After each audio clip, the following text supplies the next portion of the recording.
Hello and welcome to LA Currents. I'm Anita Bennett. There are many changes underway in Council District 10, and the man who represents that area, City Councilman Mark Ridley-Thomas, is with us today to discuss some of the important issues making headlines. Thank you so much for being here. Delighted to be here. All right, let's get started. Let's talk about COVID. You spearheaded the ordinance that just passed in the City Council mandating that city employees get vaccinated. Why now, and why did you help lead that effort? Well, Anita, it's very, very clear that the Delta variant is pressing its way in a manner that we cannot take for granted.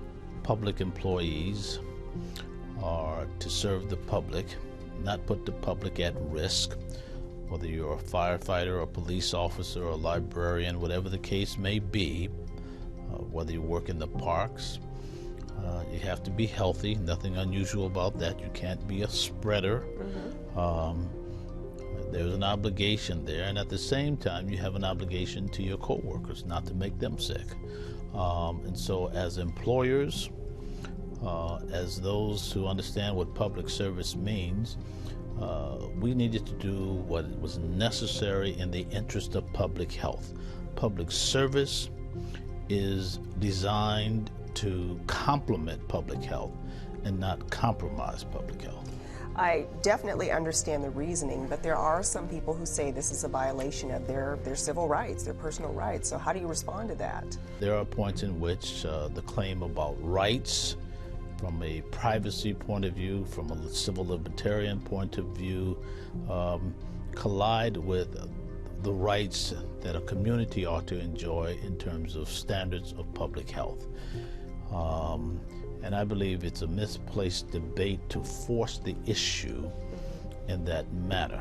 I want to be safe, I want to be healthy, and I want to enjoy the full range of rights that ought to be accorded to us as those who reside in Los Angeles, those of us who reside in California, those of us who reside in the United States of America. We can do both, but we cannot allow anyone, for reasons that can't be substantiated, to square with health and well-being, to compromise the health and well-being of others. Let's talk a little bit about homelessness. You did vote for the restrictions on sidewalk encampments. Why did you cast that vote? My objective in advancing a perspective that says that there has to be accountability for the uptick in homelessness in the city of Los Angeles. And I think a couple of things have to happen. We need to address this crisis from the vantage point of care, from the vantage point of compassion, and from the vantage point of compliance. All three: care, compassion, and compliance. And the enforcement perspective has often meant mostly compliance, but that doesn't get the job done. The only thing it does is potentially incarcerate people, which we know doesn't work, and it moves them around from one corner to the next and all of that. That doesn't get it done. The residents of the city of Los Angeles expect us to do much better than we have done, and therefore we need to have policies ensconced in the right to housing. We need to have a right to housing strategy that is operationalized, that deals with prevention, interim housing, permanent housing, and street engagement. And the street engagement means that before there is any talk of enforcement, we will have exhausted the menu of things that needs to be done to get people off the streets into suitable housing. Nothing else will work.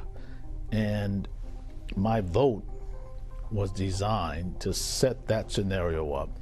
And in a matter of weeks, you'll see the adoption, I believe, of the street engagement strategy, Yes. where we have nurses, where we have social workers, housing navigators, and the like, not police officers, working with people in ways that this city has not seen. That's what must happen. We have identified those areas that have particularly intense examples of encampments, and we will go to work. We have already begun to show that this does work, and it takes resources, it takes the proper personnel, it takes a determined and committed community.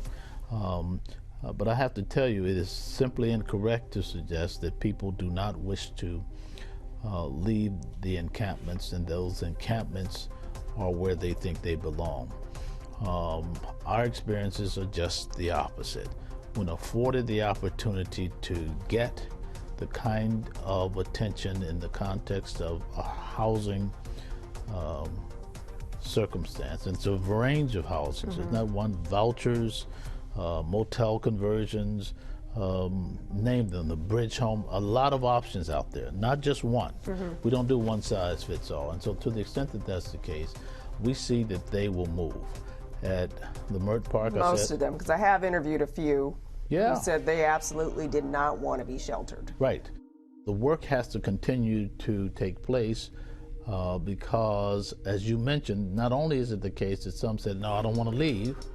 We run into that, but once they do leave and go into a housing situation, they leave the housing situation and return to the area of the encampment, only to find that it's no longer there in one instance, and they repopulate.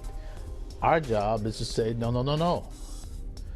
That's not what we are prepared to accommodate. What is it we can do to cause you to be committed to stay in a housing situation that you can get better? Once we have exhausted the opportunities for them to be afforded housing, then they have to come to appreciate that they are not to be afforded an opportunity to drive down the quality of life of a particular neighborhood or resident. Can't do that. And I think when that message is delivered by the proper entities, in many instances that's the nonprofit, that's that nurse, that's that social worker, that's the person with lived experience, it's the housing navigator. They get the message, but it's not after one interaction. It's not like you show up or else. No, this is trust building. This is trying to meet them where they are. This is seen through a trauma-informed lens. The very things that police officers are not obliged to do because they're not trained to do. What are some of the positive things that are really going on in CD10 that constituents can get excited about? Well, we have a lot of wonderful activities going on. I mentioned Leimert Park because Leimert Park is about to see the opening of the new Vision Theater. Leimert Park has already seen the restoration of the Plaza Park there. The merchants are coming back up from under the weight of the pandemic. We'll see street beautification and a whole range of things. The vendors are having themselves a good time, and so it's a lot going on there. And there's a little library that's been closed for 21 years at the Irvin Branch Library on Arlington, just north of Washington. 21 years closed, a library. I believe literacy is fundamentally important to the civic health of a community. And so we're working very forcefully to make sure that library sees a new day. Well, this has been a very lively conversation. Councilman Mark Ridley-Thomas, thank you so much for joining us today. Thank you. And I am Anita Bennett, and thank you for watching LA Currents.